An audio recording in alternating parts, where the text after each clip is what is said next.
यहाँ पे हमें गिवन है 4 pendulums A, B, C and D and that are suspended from the same elastic support as shown in figure 14.1. A, B, C और D.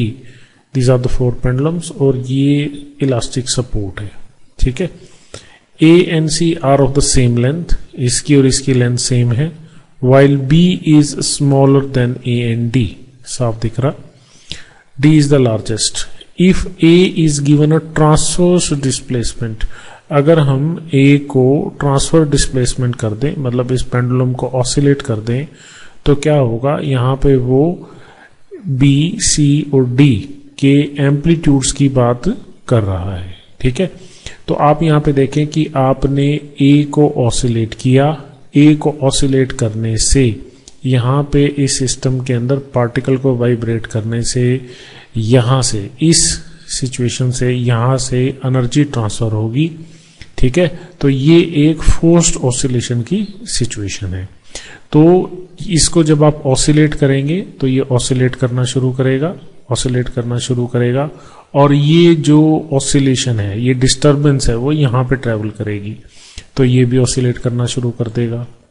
इसके oscillate करने से ये डिस्टरबेंस यहां से फिर आगे ट्रैवल करेगी, ये भी ऑसिलेट करना शुरू कर देगा, इसी तरह से ये भी ऑसिलेट करना शुरू कर देगा। तो जब ये ऑसिलेट करेंगे तो ये किसी टाइम पीरियड के अकॉर्डिंग ऑसिलेट करेंगे और टाइम पीरियड हमें पता है पेंडुलम के ऑसिलेशन का, दैट इज 2π√L/g, ठीक है।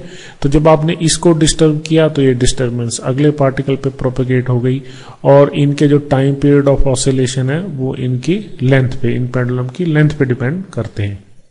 तो आप यहां पे देखें कि इस A की और C की लेंथ बराबर है, ठीक है। तो दोनों की जो फ्रीक्वेंसी ऑफ ऑसिलेशन है वो सेम होगी, जिसको आप रेजोनेंस पढ़ते हैं।